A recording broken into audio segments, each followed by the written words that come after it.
আসসালামু আলাইকুম ভাইয়েরা, আমার ভাবিরা আপনাদের। এই যে দেখেন, আজকে কলকাতার স্টাইলে দুইটা থালা সাজাইছি। এই থালার মধ্যে কি কি পরিবেশন করছি সেটা এক এক করে আপনাদের সাথে শেয়ার করব। আমার একার জন্য অফকোর্স এতগুলো খাবার আমি খাবো না। এখানে কিছু আনকমন রান্নাবান্না করছি। এটা করলা ভাজি, এটা হলো ছোট ছোট জলপের মতো এক ধরনের বেগুন বেগুন এটা সরিষা বাটা দিয়ে না, কাসন্দ দিয়ে আমি বেগুনের দোলনা করছি। আয়ের মাছ বোনা। আর এইটা আজকে কচুর উপরে যত অত্যাচার করছি আর কি, কচু দিয়ে চিংড়ি মাছ দিয়ে, কচু দিয়ে ইলিশ মাছ দিয়ে, সিম আলু ভাজি, শাক ভাজি, বেগুন ভাজি, একদম পুরো কলকাতার স্টাইলে থালা ডেলা মিলে আমরা মা মেয়ে আজকে খাবো।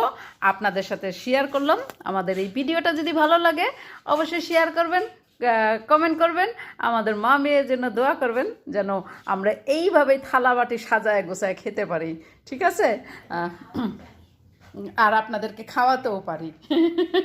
আমার মেয়ে পাশে থেকে শিখাই দিতেছে, খালি খাইতে পারি না, যেন খাওয়াইতেও পারি। হ্যাঁ, তো আমার মেয়ের জন্য অবশ্যই অনেক অনেক দোয়া করবেন যেন তার উছিলায় আমি যেন অন্তত খাইতে পারি। ঠিক আছে? আপনাদেরকে খাওয়াইতে পারি না পারি, তার উছিলায় আমি যেন খাইতে পারি। কারণ এই যে কচু, আমাদের এখানে এগুলো জিনিস পাওয়া যায় না। তো ও কিছু একটা পাইলে ও এরকম রান্না করে আমারে ডাকে, আমি কিছু একটা পাইলে এরকম রান্না করি ওরে ডাকি। যে জানেন আমাদের এখানে সব কিছু সীমিত। হ্যাঁ, আর আমাদের হ্যাঁ মনের অনেক অনেক ভালোবাসা। খাওয়াটা তো বড় কথা না, ভালোবাসাটাই হলো মেন।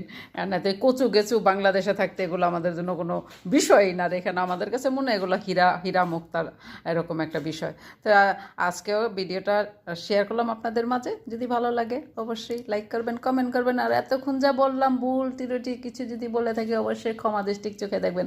সবাই ভালো থাকবেন। আর বোন অ্যাপিটিতো রাগাচ্ছি। Tata, bye by.